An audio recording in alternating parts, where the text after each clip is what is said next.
Students, आज हम पढ़ेंगे कृतिका का पाठ 1 रीढ़ की हड्डी। रीढ़ की हड्डी के लेखक जगदीश चंद्र माथुर हैं। रीढ़ की हड्डी व्यंग्य प्रधान एकांकी है। एकांकी नाटक का ही एक अंग होती है। इसमें समाज में लड़कियों की उपेक्षा पर लोगों का ध्यान आकर्षित किया गया है। एकांकी का जो सार है वो इस प्रकार है।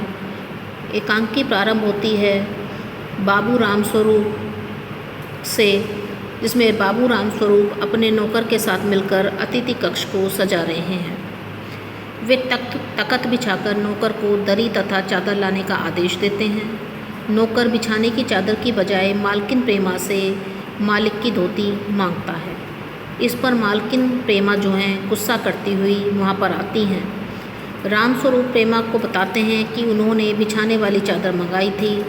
प्रेमा नौकर को अलमारी से चादर लाने का आदेश देती हैं। रामस्वरूप कमरे में हारमोनियम भी रखवाते हैं। तभी प्रेमा बताती है बेटी उमा तो रूठी हुई है। क्यों?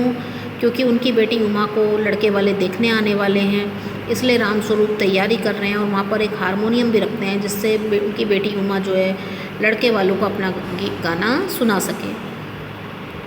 इसी बीच में प्रेमा उन्हें बताती है कि उनकी बेटी उमा तो नाराज़ है। वह न तो पाउडर लगाने को तैयार है, न शादी के लिए उत्साहित है। रामस्वरूप पत्नी को कहते हैं बेटी को संभालने समझाने की जिम्मेदारी तुम्हारी है।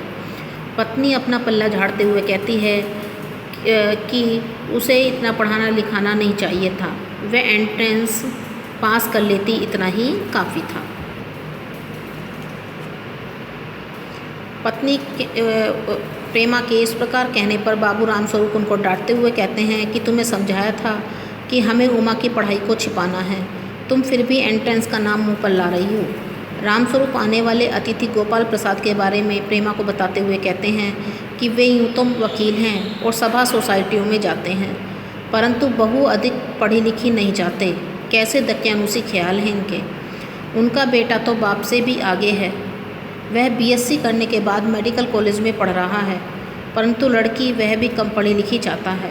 इतना बताकर रामस्वरूप पत्नी को कहते हैं कि वह बेटी उमा को समझा बुझाकर ठीक ढंग से नीचे भेजे। तो उन्होंने अपनी पत्नी उमा को बताया कि जो लड़के वाले हैं गोपाल प्रसाद हैं, जो उनकी बेटी को देखने आ रहे हैं, वो पेशे से तो वकील हैं और सब जगह सभा सोसाइटियों में जाते हैं, किंतु बहु पढ़ी लिखी नहीं चाहते। वो पुराने विचारों के हैं। और जो उनका बेटा है वो उनसे और भी आगे है। वह बीएससी कर रहा है, मेडिकल कॉलेज में पढ़ रहा है, लेकिन लड़की वह भी पढ़ी लिखी नहीं चाहता। इसलिए उन्होंने कहा कि तुम प्रेमा को समझा बुझा कर नीचे लाना। तभी गोपाल प्रसाद और शंकर उनके दरवाजे पर आते हैं। नौकर आकर बताता है कि बाहर कोई अतिथि आए हैं। वे जल्दी से हारमोनियम को ठीक जगह पर रखते हैं और नौकर को मक्खन लाने के लिए भेज देते हैं। बाबू गोपाल प्रसाद अपने बेटे शंकर के साथ प्रवेश करते हैं। रामस्वरूप नमस्कार करके उनका स्वागत करते हैं तथा उन्हें बिठाते हैं। लड़के शंकर की रीढ़ कुछ झुकी हुई है, अर्थात वह कुछ झुककर चल रहा है। कुशल क्षेम पूछने के बाद रामस्वरूप शंकर से पूछते हैं कि अब उसकी पढ़ाई का आखिरी साल होगा, लास्ट ईयर होगा। शंकर बताता है कि नहीं, उसके 2 साल और शेष हैं। गोपाल प्रसाद बताते हैं कि वास्तव में यह 1 साल बीमार हो गया था। अब गोपाल प्रसाद और रामस्वरूप हंसी मजाक करते हैं। गोपाल प्रसाद अपने ज़माने की बात याद करते हुए कहते हैं वे इस जवान उम्र में स्कूल से आकर दर्जनों कचौड़ियाँ खा जाते थे, फिर भी खाने के समय भूख लगती थी। उस ज़माने में आज की तरह खेल की सुविधाएं नहीं थी, फिर भी उनकी पाचन शक्ति बहुत अच्छी थी। फिर वे पढ़ने लिखने का रौब दिखाते हुए कहते हैं कि वे एक बार पढ़ने बैठते थे तो 12 घंटे तक पढ़ते रहते थे। उनके ज़माने का मैट्रिक पास भी आज के एमए से अच्छा अंग्रेजी लिखता था। रामस्वरूप गोपाल प्रसाद की बातों का समर्थन करता है तो शंकर ही करके गर्दनी हिलाता रहता है। अचानक गोपाल प्रसाद रामस्वरूप से कहता है कि अब सीधे बिजनेस की बात कर ली जाए। वो लड़की देखने आए हैं, रिश्ते के लिए आए हैं और वहाँ रिश्ते को बिजनेस कहते हैं। तो कहते हैं कि अब सीधे बिजनेस की बात कर ली जाए। रामस्वरूप बिजनेस शब्द सुनकर घबरा जाते हैं। वह पीछे वाले कमरे से चाय और मिठाई नाश्ते की ट्रे उठाने चला जाता है। गोपाल प्रसाद शंकर को कहते हैं मकान वकान देखकर हैसियत तो ठीक लगती है, देखते हैं लड़की कैसी है। फिर वह शंकर को सीधे बैठने के लिए कहते हैं, बैकबोन सीधी करने के लिए, क्योंकि शंकर झुककर बैठा है, कमज़ोर है तो वो उससे कहते हैं कि सीधा बैठो, और कहते हैं कि मकान वगैरह देखकर तो लगता है कि अच्छे पैसे वाले हैं। अब देखते हैं कि इनकी लड़की कैसी है। इधर उधर की गप्पों के चलते लड़की की खूबसूरती की चर्चा होने लगती है। रामस्वरूप कहते हैं कि हमारे ज़माने में खूबसूरती का सवाल ही नहीं उठता था। वह शंकर से पूछता है शादी के तय करने में खूबसूरती का कितना हिस्सा होना चाहिए। गोपाल प्रसाद बात को काटते हुए कहते हैं लड़की का खूबसूरत होना निहायत ज़रूरी है, चाहे इसके लिए उसे पाउडर वगैरह ही क्यों न लगाना पड़े, क्योंकि घर की औरतें राजी नहीं होती। गोपाल प्रसाद लड़की की पढ़ाई के बारे में स्पष्ट कहते हैं हमें ज़्यादा पढ़ी लिखी लड़की नहीं चाहिए। कौन भुगतेगा उसके नखरों को, बस हद से हद मैट्रिक पास होनी चाहिए। उनका बेटा शंकर भी समर्थन में कहता है जी हाँ, कोई नौकरी तो करानी नहीं। गोपाल प्रसाद कहता है लोग कहते हैं जब लड़कों को BA MA पढ़ाया है तो बहुए भी ग्रेजुएट लो, परंतु क्या लड़कों की पढ़ाई और लड़कियों की पढ़ाई एक ही बात है? मर्दों का काम है पढ़कर काबिल होना। अगर औरतें भी अंग्रेजी अखबार पढ़ने लगी और पॉलिटिक्स पर बहस करने लगी तो गृहस्थी कौन संभालेगा? वे इसके लिए तर्क देते हैं कि जनाब मोर के पंख होते हैं मोरनी के नहीं, शेर के बाल होते हैं शेरनी के नहीं। कुछ बातें दुनिया में ऐसी हैं जो सिर्फ मर्दों अर्थात पुरुषों को ही अच्छी सुशोभित होती हैं, और ऊंची तालीम भी ऐसी ही चीज़ों में से एक है, अर्थात वो लड़कियों का ज़्यादा पढ़ाना पसंद नहीं करते। अब नाश्ता समाप्त होने के बाद रामस्वरूप पान मंगवाते हैं। उनकी बेटी उमा पान की तस्तरी लेकर वहाँ आती है। उसके कपड़े बिल्कुल सादे हैं, गर्दन झुकी हुई है और आंखों पर चश्मा है। चश्मा देखते ही गोपाल प्रसाद और शंकर चौंक पड़ते हैं। रामस्वरूप सफाई पेश करते हैं। उनके चौंकने के बाद रामस्वरूप उनसे कहते हैं कि पिछले महीने इसकी आंखें दुखनी आ गई थी, इसलिए कुछ दिनों के लिए चश्मा लगाना पड़ रहा है। रामस्वरूप के कहने पर उमा हारमोनियम के पास बैठती है। रामस्वरूप कहता है कि एक गाना गाकर सुनाओ, तो रामस्वरूप के कहने पर उमा हारमोनियम के पास बैठती है। गोपाल प्रसाद को उमा की चाल डाल और चेहरा मोहरा पसंद आता है। वे उमा से कुछ गाने को कहते हैं।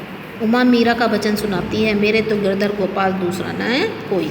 उसके स्वर में तल्लीनता और मधुरता है, मीन्स उसकी आवाज़ जो है बहुत मधुर है। अचानक उमा की आंखें शंकर की झेपती हुई आंखों से मिल जाती है और वह गाना गाते गाते रुक जाती है। गोपाल प्रसाद उमा से पूछते हैं क्या उसे पेंटिंग वेंटिंग आती है? रामस्वरूप कहते हैं कमरे में टंगी सारी तस्वीरें उसी की बनाई हुई हैं। फिर सिलाई के बारे में पूछा जाता है। रामस्वरूप कहते हैं घर के सारे कपड़े यहाँ तक कि उसकी कमीजें भी उमा सीती है। गोपाल प्रसाद पूछते हैं बेटी कुछ इनाम विनाम भी जीते हैं? उमा चुप रहती है। रामस्वरूप सफाई देते हैं, यह बेचारी शर्माती है। गोपाल प्रसाद रूखे कड़क स्वर में कहते हैं जरा इसे भी तो मुंह खोलना चाहिए। उमा दृढ़ स्वर में कहती है क्या जवाब दूँ बाबूजी? जब कुर्सी मेज़ बिकती है तो दुकानदार किस कुर्सी मेज़ से कुछ नहीं पूछता, सिर्फ खरीदार को दिखला देता है। पसंद आ गई तो अच्छा, वरना ये महाशय जो मेरे खरीदार बनकर आए हैं इनसे ज़रा पूछिए कि क्या लड़कियों के दिल नहीं होता, क्या उनके चोट नहीं लगती, क्या बेबस भेड़ बकरियां हैं जिन्हें कसाई अच्छी तरह देखभाल करके ले जाता है। उमा के इस प्रकार कहने पर गोपाल प्रसाद को उसकी बातों से अपना अपमान लगता है और उमा कहती है और आप जो इतनी देर से नाप तोल कर रहे हैं जरा अपने इन साहबजादे से पूछिए कि अभी पिछली फरवरी में ये लड़कियों के हॉस्टल के इर्द गिर्द क्यों घूम रहे थे और वहाँ से कैसे भगाए गए थे। गोपाल प्रसाद पूछते हैं तो क्या तुम पढ़ी लिखी हो? उमा कहती है हाँ, मैंने BA पास किया है, कोई चोरी नहीं की, न ही उनके पुत्र की तरह ताक झाँक कर कायरता दिखाई है। मुझे अपनी इज्जत और मान का ख्याल है। गोपाल प्रसाद के ये कहने पर कि मेरा अपमान हुआ है, उमा जो है गुस्सा क्रोधित हो जाती है और कहती है कि अपने साहबजादे से पूछिए कि पिछली फरवरी वे लड़कियों को हॉस्टल में क्या कर रहे थे और वहाँ से कैसे पिटाई करके भगाए गए थे। यह सुनते ही गोपाल प्रसाद चौंक जाते हैं और कहते हैं कि तुम पढ़ी लिखी हो। उमा उन्हें बता देती है कि मैंने BA पास किया है, कोई चोरी नहीं की। मैं आपके बेटे की तरह से कायर नहीं हूँ जो इधर उधर ताक झाँक करती फिरूँ। मेरी अपनी इज्जत है और मान है। गोपाल प्रसाद उमा की पढ़ाई के बारे में सुनकर उखड़ जाते हैं। वे इसे सरासर अपने साथ किया गया धोखा मानते हैं। BA पास ओफो, गजब हो जाता, झूठ का भी कुछ ठिकाना है। वे वापस जाने लगते हैं। उमा आखिरी चोट करती हुई कहती है ज़रूर चले जाइए, लेकिन घर जाकर ज़रा यह पता लगाइएगा कि आपके लाडले बेटे की रीढ़ की हड्डी भी है भी या नहीं, यानी बैकबोन। अर्थात वह इस लायक है भी या नहीं कि अपना परिवार चला सके। गोपाल प्रसाद अपमानित होकर वापस चले जाते हैं। राम स्वरूप धम से सोफे पर बैठ जाते हैं। इसी के साथ एकांकी समाप्त हो जाती है।